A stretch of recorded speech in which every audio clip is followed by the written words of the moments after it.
the false information or the fake news that have been pervasive in the social media that I was not comfortable with. So it's a good news also that because the Facebook and other social media platform are with us, so they also have the authority or the privilege of banning this people, the people who are anti, for example, anti-vaccination of COVID-19. Facebook did that and also reinforced some measures so that people will not be confused. Remember, people speculate if they lack information on COVID-19. They search for all information, and sad to say, many of this information are not backed up by science.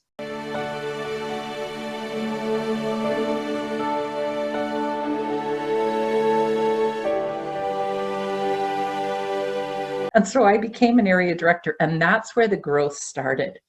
I had to work with 5 clubs. They were all over 2 hours drive away from me in rural areas.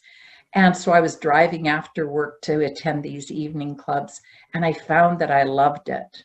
And then the next year I went up to division director, and what happened when I was area director? I ended up being area director of the year for the district. And that was a huge boost for me in confidence.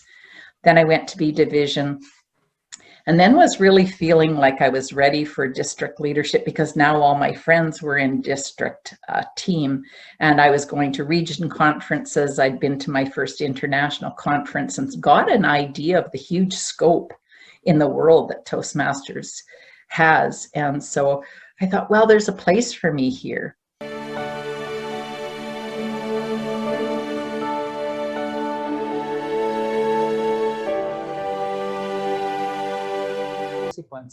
The prevention of COVID-19 does not rest on the vaccine alone. We have to do the minimum standards yet, so to speak, and of course, the very powerful measures on public health.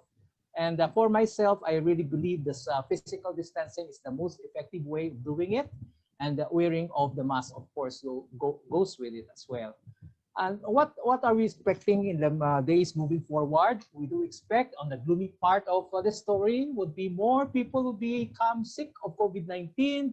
And sad to say, more deaths, unfortunately, will still happen. So let us practice the extra precautionary measures that we have in mind. And as we go along, we'll discuss that in the whole afternoon of our panel talk.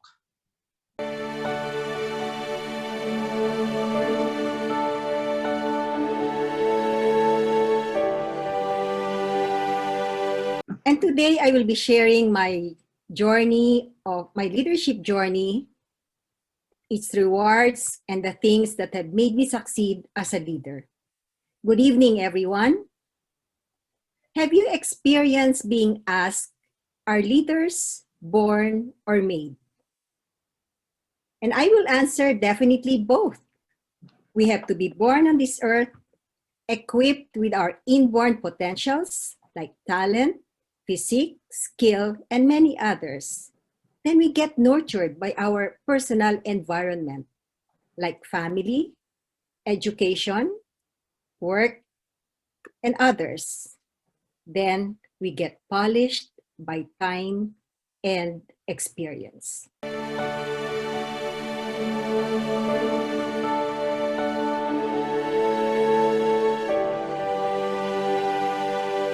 Are we ignorant of the ideas underpinning human prosperity? There are answers available, and we have enough economic study from the past century, the past couple of centuries, to know what the answers are. And yet most people tend to struggle with finances, with wealth, with building their own material prosperity. And I think what's worse than the fact that they possibly don't know the answers is the fact that they don't know the answers. The discovery of ignorance, this looking in on ourselves and finally admitting, I think I don't know, but I should find out, is a massive mental revolution for us. So over the course of the past 2 decades, I've tried to look into, to examine, to debunk, to identify What works and what doesn't? And as a result of that, I've written several books. The first one was called Is Your Thinking Keeping You Poor? More recently, I wrote a book that very quickly became, delighted to say, a bestseller in my region called Poverty Proof 50 Ways to Train Your Brain for Wealth. And I think the most ambitious one that was released by Penguin Books this year is called How to Grow Rich, 50 Ways to Debunk Money Myths and Master Wealth. So solving those problems and trying to share those answers for others, that has been the problem I've tried to spend the last 20 years solving.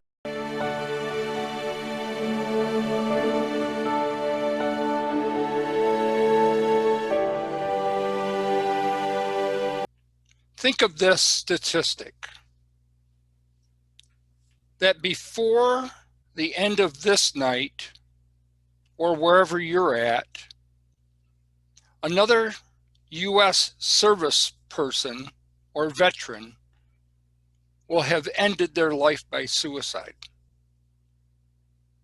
In fact, on the average of every 83 minutes, a veteran or an active duty member of the United States military takes their life. You may open your eyes. That is an alarming fact. And sadly, if you don't do something on a continuous basis, there are consequences for that. Many of us have been through so many challenges in our life. Many of us have thought about, why am I here anymore? And one of the things that I learned early on, once I did start attending therapy regularly, was if you want something bad enough, you have to be all in to receive the benefit.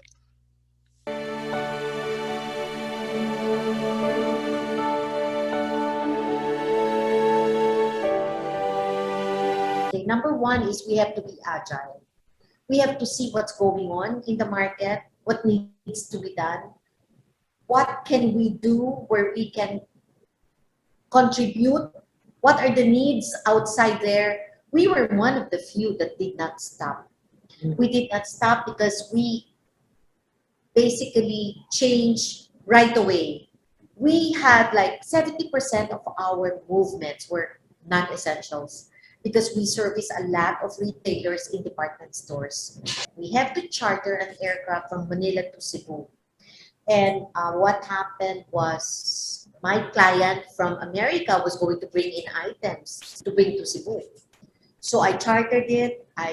We had to pay for it before the flight. So it was a Tuesday and then it was supposed to be on a Wednesday. I remember that was March 13, if I'm not mistaken, and on a Tuesday, it was declared lockdown. No aircrafts flying, no commercial flights, but we were the only aircraft that had the license or the permit to fly because we did it beforehand from Manila to Cebu. What was I thinking? Of course, it was like adversity. Wow, the shipment coming in from America didn't come in. But we have a charter from Manila to Cebu. What do I do with it? How do I fill up the plane? It's adversity into opportunity because there were no aircrafts and we were the only flight leaving that day. So we filled it up with the essentials like the pharma products, the vet vaccines, PPEs, the masks that needed to be there in Cebu. And back from Cebu to Manila were the fruits, the vegetables, whatever you have it. So we were able to fill it up, and that was the beginning of our journey on chartering aircrafts from Manila to Cebu and Manila to the front. Oh, So that's this is amazing. adversity to opportunity. Yes. Wow, Rose. That's what I would call an example of grit and resilience.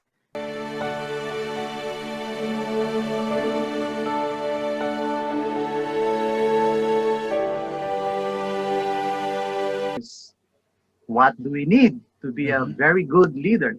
Not just a good leader, but an excellent leader. Because there are, of course, levels of leadership. You can be a good leader, a better leader, or the best leader.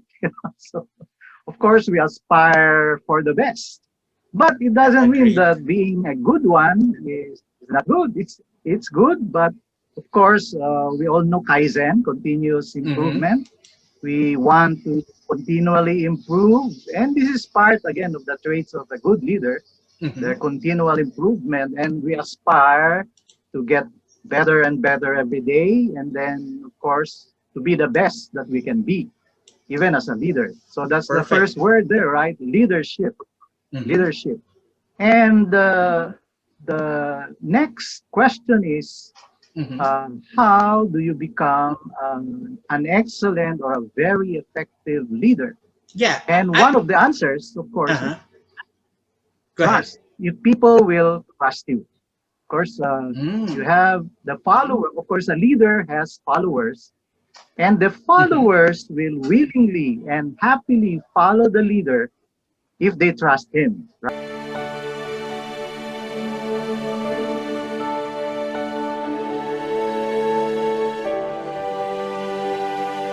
Right? So, you know, that's a real important question, and it's certainly not a quick, easy answer. But I can go to a couple of quick stories about this.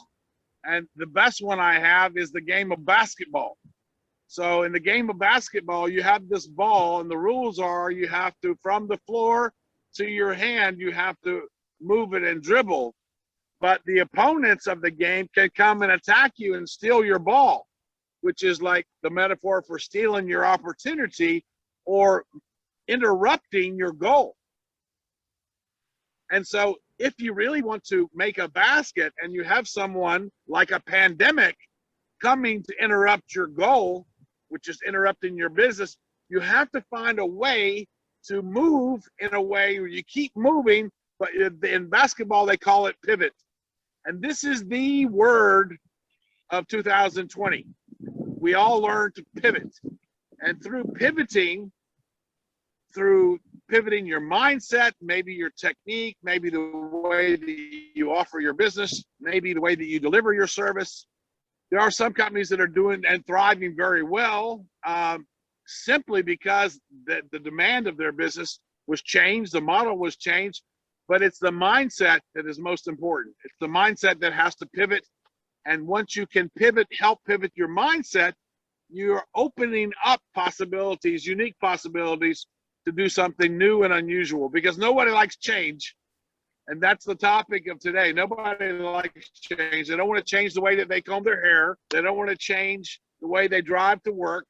They don't want to change the way that they style themselves. Nobody likes change. But when change is imposed upon us, either through weather, either through some other seasonal provision or circumstance, then and only then do we have the ability and the opportunity to go into ourselves and deal with it. And how we deal with it positively is through pivoting.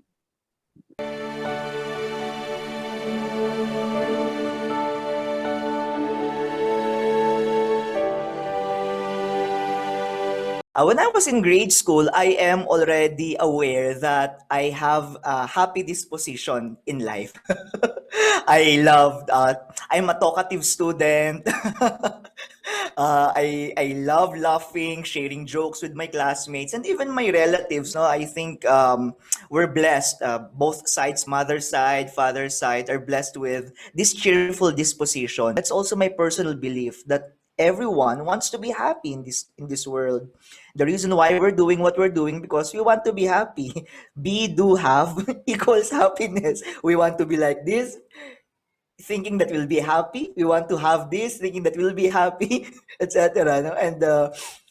And when I was a campus minister in the Ateneo de Manila High School, giving recollections and retreats, there I received a message from God. I know it's from God that I should share happiness to people. So I began searching the internet if there's already a happiness teacher, because as speakers we want just for branding purposes, not just not title can be gone, title can be erased, but for marketing purposes, how will you introduce yourself to people? So I searched, is there a happiness teacher in the Philippines? Uy, wala pa. There's none. So okay, I will be introducing myself as a happiness teacher because I'm a licensed teacher as a professional. No? I'm a teacher, and then I want to teach people how to be happy.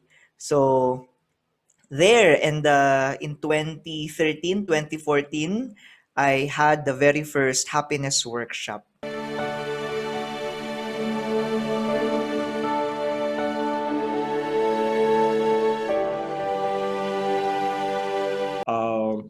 And as we know, competency framework is a model for success for a particular job.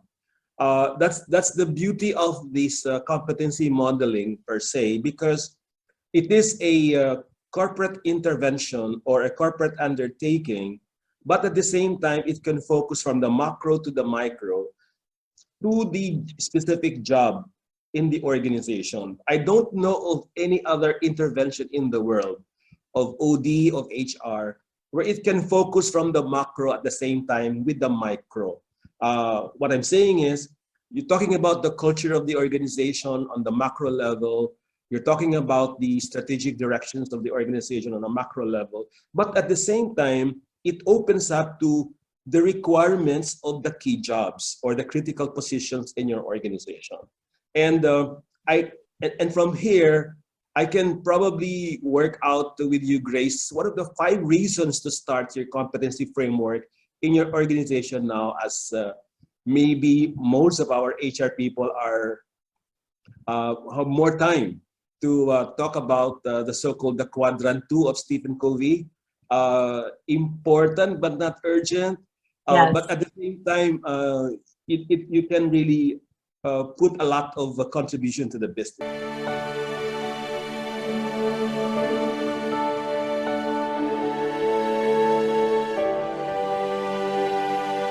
I have 3 main issues in mind, and as I've mentioned earlier, it's all about praying to God that the timelines of delivery will in fact be realized as per schedule.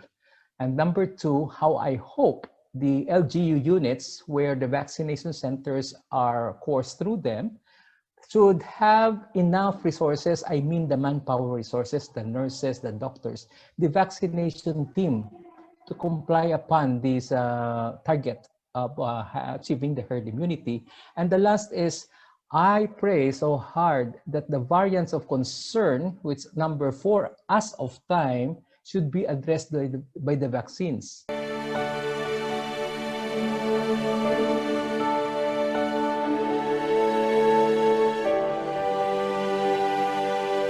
They think that coaching and mentoring are the same. So is there a difference between coaching and mentoring? Well, actually what happens is in both coaching and mentoring, it's both a one-on-one relationship. So even if I am a coach or a mentor, I have a one-on-one relationship with a coachee or mentee. But in the case of the mentoring, I have more flexibility to talk about anything: family relationship, personal relationship, career, job. But in coaching, it's merely job. So it's quite limited and it's quite short term.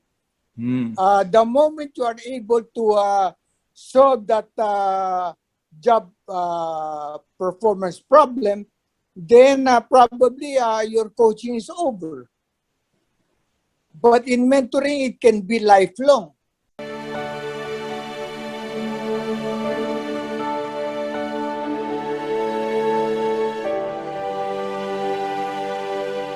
The question you have asked, this COVID pandemic affected the whole world. So far, 219 countries have been affected, and Bangladesh is not out. First case in Bangladesh detected last year on 8th of March. although in other parts, India and other places maybe before. And good thing is that our death rate is still very low. Altogether, a country have 160 million people. Our death is as of now 12,000 plus. Yes, of course, Australia is in quite a different situation. If we looked at the unemployment rate at the end of April this year, April 2021, our 0.5%, and what we call our underemployment rate has decreased to 7.8%.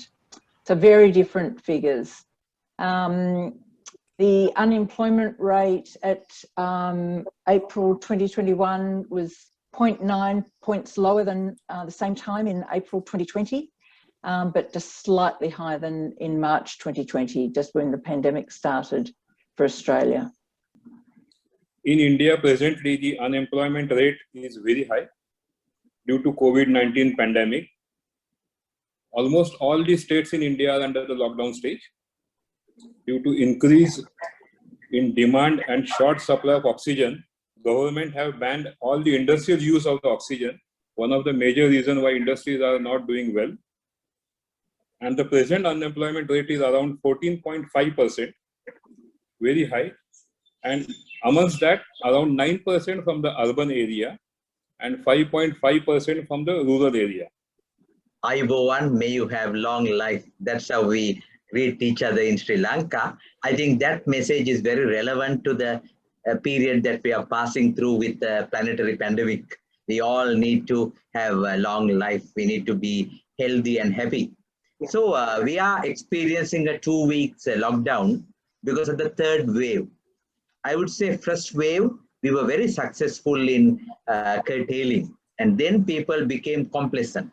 Then came the second wave, which had more casualties. And then once it was receding, people were again back into complacency. We had the local New Year celebrations in April where they really ignored all the healthcare guidelines. Now we have got another New Year cluster. They call it huge booming of COVID-19 patients. So currently the statistics are, we have 175,000 cases, and out of which 144,000 have recovered and 1,300 fatalities. But looking at from a positive point of view, with a population of 21 million, that's even less than 0.005%.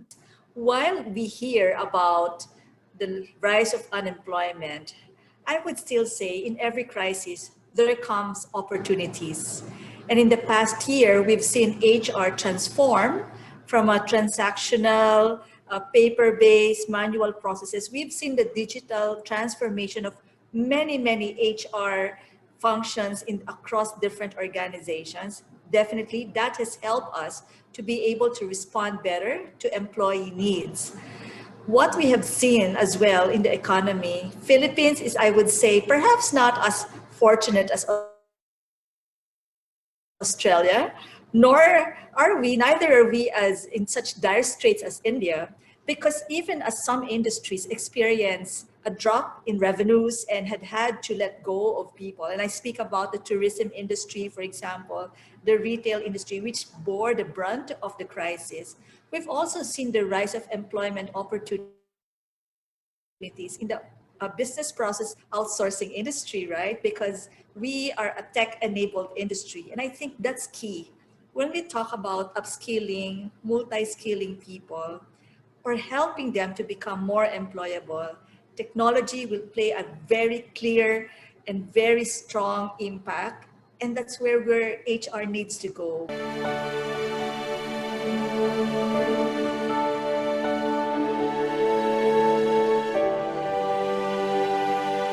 Now, if we zoom in into the Philippines, Nestle in the Philippines has been operating for 110 years. In fact, Mike, this year we are celebrating our 110th year. So yes, 110 years. The company has been, a partner of generations and generations of Filipino families. And I am proud to say that 90% of the products that we manufacture in the Philippines is produced here and consumed by Filipinos. And we continue to be, and this is something we really safeguard, we continue to be the most trusted food and beverage company in the country and in our industry, serving close to 98 million servings of Nestle products every day. So I'm really happy and proud to be with Nestle. And this year, I'm celebrating my 25 years. So yun yung time siguro na pwede pa yung below 18 mag-start. So this is Nestle in the Philippines. And we are a very diverse and very, very engaged group of employees in the company. In fact, truth be told, we are close to 70% millennials and Gen Z. So kahit na 110 years na Nestle in the Philippines, inside the company are really young leaders, young professionals, thriving and delivering real high performance. In the last org culture survey that we did, Mike, we actually gained a high score of 94% engagement. So this is, I think, a testament again to the passion and the drive of our employees at Nestle.